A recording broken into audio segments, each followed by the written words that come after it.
Okay, it is June 4th. Way cool. 6/4/18. So we've got two functions, f of x, which is 2x squared plus 4x plus minus 6, and g of x. So really, it's a matter of knowing what the symbols say. So on A, if we're going to add f of x plus g of x, we're just going to add them. We're going to take our 2x squared plus our 4x minus 6 and add it to our 2x minus 2. This is really pretty simple. We know how to do this. It's just a matter of understanding what the symbolism or what the directions say. It just says add the two functions. Pretty easy. So it's the only x squared term. So my answer should be a 2x squared. I have a 4x plus a 2x makes a positive 6x. A negative 6 minus 2 makes a negative 8. And that's it. That's pretty easy. Okay, that's the easy stuff. Number 2, or part B, is just to subtract the two functions. I have to be careful though, because when I subtract it I have to be careful of negatives, so I'm going to do this one with parentheses so you can see I'm going to do it. So I'll take f of x, which is my 2x squared plus my 4x minus my 6, and I'm going to subtract my g of x, which is my 2x minus 2. Now the only reason I have to be a little bit careful has to do with subtracting the negative 2. Got to be careful of that, right? Because if I subtract the negative 2, it's really going to be adding the 2. Everybody agree with that? So let's go ahead and subtract. I've got a 2x squared, and I'm subtract, but there's no other x squared, so 2x squared minus no other x squared just stays a 2x squared. I've got a 4x, subtracting a 2x makes a positive 2x, but here's where I have to be careful. So negative 6 subtracting a negative 2. So on the side that's like a 6 minus a minus 2. Right? Negative 6 minus 2. Double negative makes a negative 6 plus 2, which makes a negative 4. As long as we're careful with subtracting negatives, it shouldn't be a problem. Okay? So far, so good. C, we're just going to multiply. Okay, so we're going to actually multiply f of x, which is my 2x squared plus my 4x minus my 6. And we're going to multiply it to my 2x minus 2. So we're going to have to do a big FOIL problem, but that's not too hard. We can do that. So I'm going to take my 2x squared. I'm going to take this times this times this, right? This times this times this. This times this times this. So let's do that.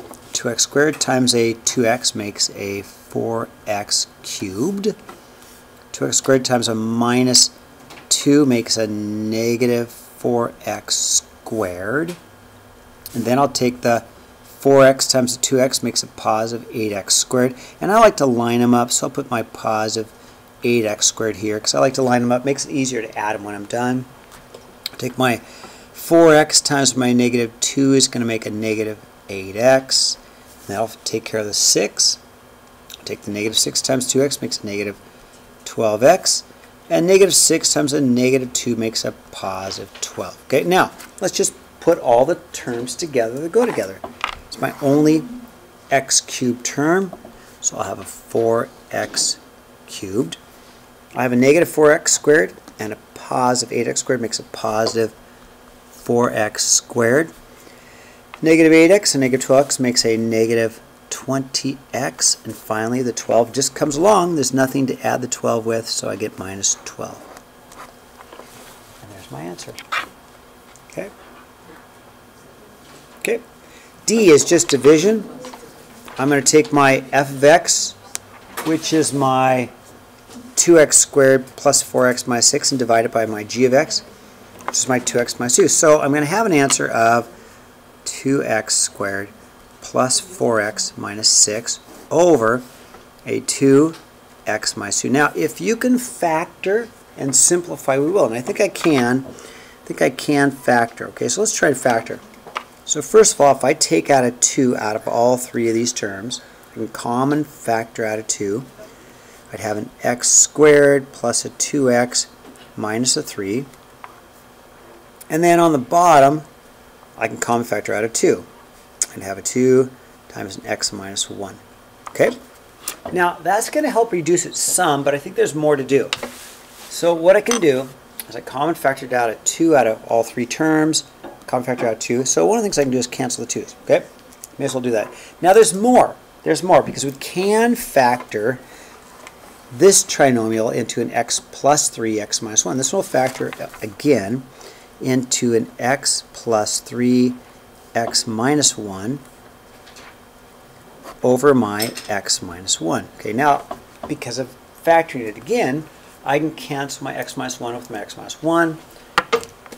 Cancel, cancel, and the answer I want is an x plus 3. Okay? How's that? Yeah, I like it when it simplifies. Now, E's new. You haven't seen anything like E yet. Well, let me describe what E is. First of all, you always start from the inside. You work on the inside and work your way out, okay? So on the very inside, it says G of 2. This means plug 2 into G. So let me write it in words. This means plug 2 into G of x, okay? Then you'll get an answer. Once we get the answer, we'll plug that answer into F. So watch. So first of all, G of x is equal to 2x minus 2. So if I go G of 2, I'm going to put 2 and plug it right in. So I'm going to go, okay, G of 2 is the same thing as 2 times 2 minus 2, which is a 4 minus 2, which is a 2, okay? Just out of pure coincidence, the same number, okay? Now, I know that G of 2 is 2, so now I'm going to plug this answer into f of x, okay? So I'm going to go f of 2, because it's the answer I got just by coincidence. It's not always the same number. It is not always the same number. And that's going to go into my 2x squared plus my 4x minus 6. And I'll plug my 2 in for x. 2 times 2 squared plus 4 times 2 minus 6. 2 times 2 is 4. Times 2 is 8. Plus 8 minus 6. 16 minus 6 should be an answer of 10. Okay? So this is called a composite function. The word composite means there's more than one thing going on. Okay? So it's called a composite function because I plugged first 2 into the first one, got an answer, and then plugged that answer into the second one. That's what makes it a composite function.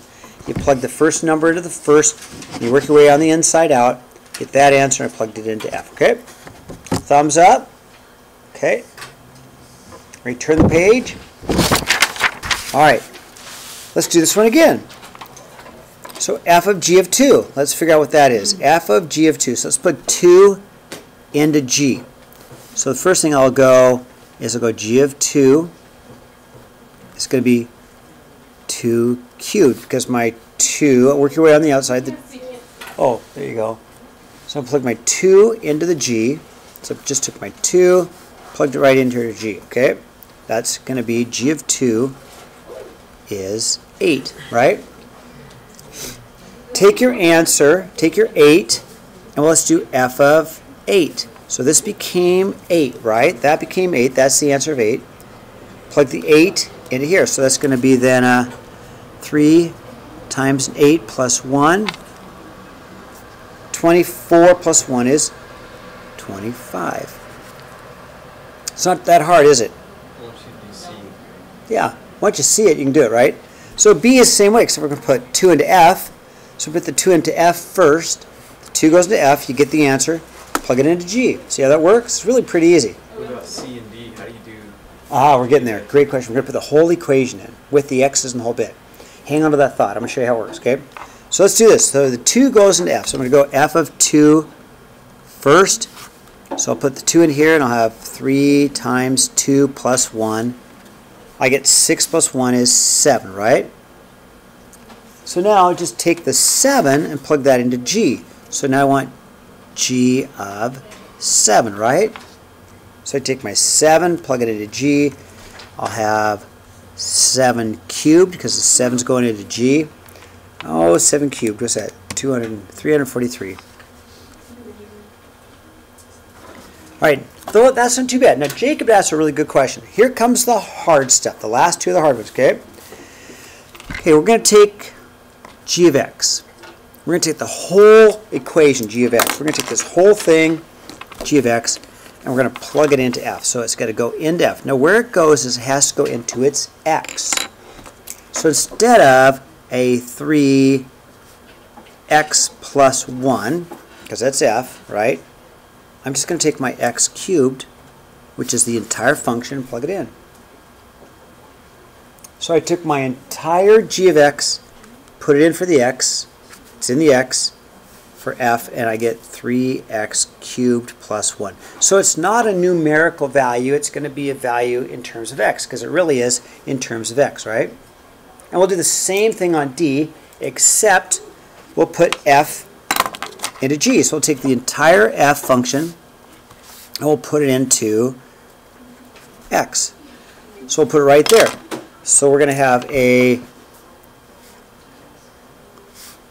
x cubed, but instead of putting the x, we'll put what the f of x function is. We'll put the whole 3x plus 1 cubed. And I'm going to leave it there. I don't want to simplify that. That's probably the simplest answer. Would you have to on the test? No, I wouldn't, because the other answer is like really long and ugly. This is a much better answer, okay? Now, I can make this 15 to 31 odd, because we are at the end of the year. 15 to 31 odd. And again, you don't have to do anything, but I will give you a little bit of advice, because I'm old and I can. If you practice, you get better at this stuff, right? Yeah. If you choose not to practice, then come game day, it might not be a very good performance. It's up to you. I am here to just help you along. If you can't help yourself, then I guess you do what you do, right? Okay, so we do have a homework assignment. We have a shortened period.